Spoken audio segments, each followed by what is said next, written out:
Nah, aku tuh bohong. Aku mau ambil foto thumbnail dulu. Hai kalian semua, jadi di video kali ini aku bakalan bahas produk yang sempat ngehits juga. Sebenarnya aku nggak tahu sekarang tuh mereka masih ngehits atau enggak. Cuman masih banyak banget orang yang pakai ini dan aku yakin kayak lebih dari 50%-nya tuh cara pakainya salah gitu. Jadi dengan begitu aku berniat untuk membuat video ini untuk share educative information ke kalian dan kasih tahu kalian kayak mana cara pemakaiannya dengan baik dan benar supaya kalian tuh nggak waste produk, habis itu kalian juga nggak merusak kulit gitu. Jadi stay tune.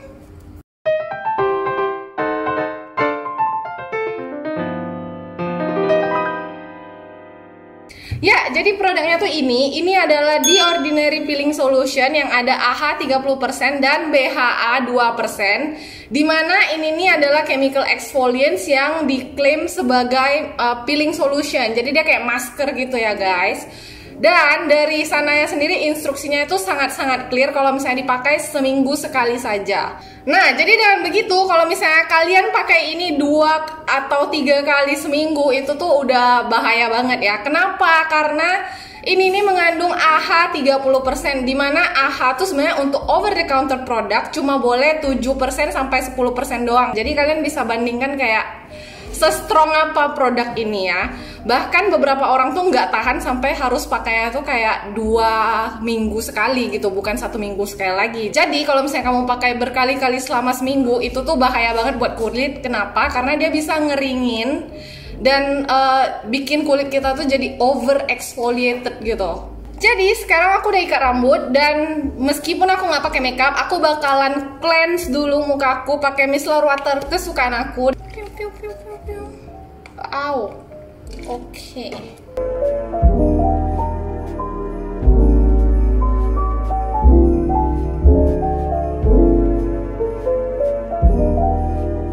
Jadi untuk pemakaian produk ini, kalau misalnya kalian lihat di internet, banyak banget orang yang makainya tuh langsung di muka gitu kan. Nah, sebenarnya peraturan pertamanya, kalau misalnya kalian punya skincare produk yang bentuknya kayak gini, pipetnya ini, the straw, itu nggak boleh kontak fisik sama kulit kalian. Kenapa? Karena nggak higienis.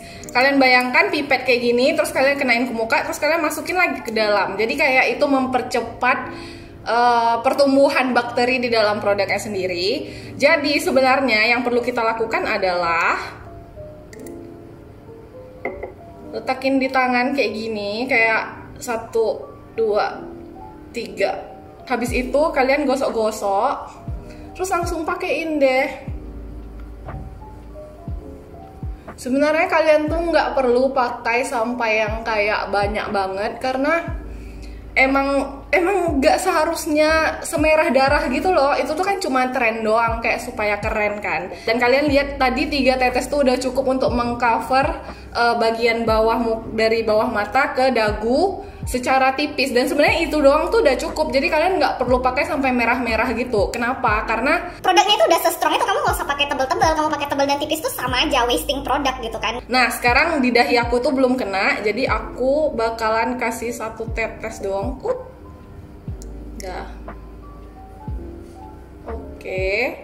Jadi kita ratain ke seluruh wajah, dan aku tidak menyarankan untuk letakin ke area mata. Kenapa? Karena produknya terlalu strong dan kulit di area mata kita itu sangat amat gentle. Jadi kayak it's a no-no.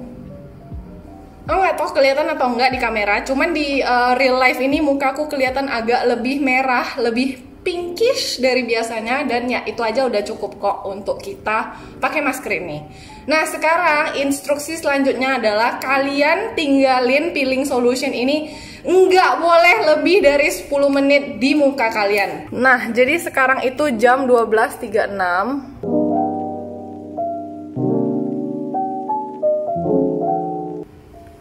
Jadi sekarang udah hampir 10 menit, dan karena aku tadi nggak ngitung waktu pemakaian aku di area bawah mata ke dagu ini, aku bakalan hapus di jam 12.45, oke? Jadi sekarang aku mau hapus dulu, aku mau bilas dulu, kalian tunggu ya. Jadi ini aku udah selesai bilas mukaku, dan aku tuh tadi pas cuci dengan air itu tuh ternyata kayak bisa pedih gitu di mata. Jadi kalau misalnya kalian mau cuci, kalian harus pelan-pelan, very gentle pakai air. Habis itu kalau bisa mata tuh ditutup serapat-rapatnya kalau bisa, karena kalau nggak bisa pedih gitu.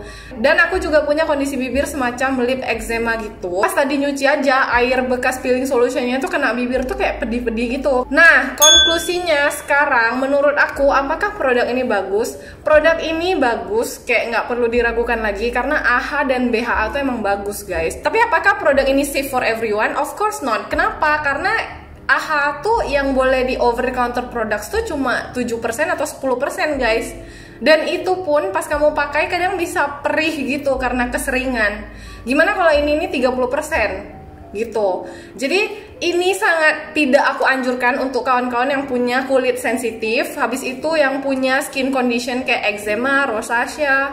Karena setelah pemakaian 1 kali doang, aku tuh bisa lihat ada merah-merah sedikit di sini. Setelah kesimpulan tersebut, aku juga bakalan kasih tahu ke kalian tips-tips kalau misalnya kalian suka produk ini dan kayak mana cara pemakaiannya yang benar. Yang pertama tadi udah aku tunjukkan, kita tuh sebenarnya nggak perlu pakai sampai kayak merah-merah kayak lagi pakai darah ke muka gitu, nggak perlu. Emang tipis aja tuh udah cukup. Karena produk skincare initially kamu pakai banyak atau sedikit tuh sama doang, kandungannya tetap sama. Jadi you don't need to waste your products gitu. Dan yang kedua, kalau misalnya kamu mau pakai, please jangan pakai lebih dari sekali seminggu gitu. Karena ini emang udah super tinggi banget. Kalau misalnya kalian mau tahu penjelasan tentang kayak kadar AHA yang boleh dijual di pasaran dan lain-lain tuh, kalian bisa nonton deh videonya Dr. Richard. Dia sempat jelasin soal produk ini juga, dan dia juga bukan nggak menyarankan sih, dia menyarankan untuk lebih berhati-hati untuk pemakaiannya karena nggak semua orang kuat untuk coba produk ini gitu. Soalnya kulit manusia kan beda-beda. Jadi kalau misalnya kamu pakai chemical exfoliants biasa aja kadang bisa iritasi atau pedih-pedih, kayak mendingan jangan deh gitu. Jadi sekian aja video buat kali ini. Semoga kalian suka video ini, dan please kasih tahu aku lagi produk apa lagi yang harus aku review atau yang harus aku bahas di video-video selanjutnya. Jadi thank you udah nonton video kali ini. Jangan lupa like, share, and subscribe. Kalian juga bisa komen tentunya. See you in my next video. Bye bye.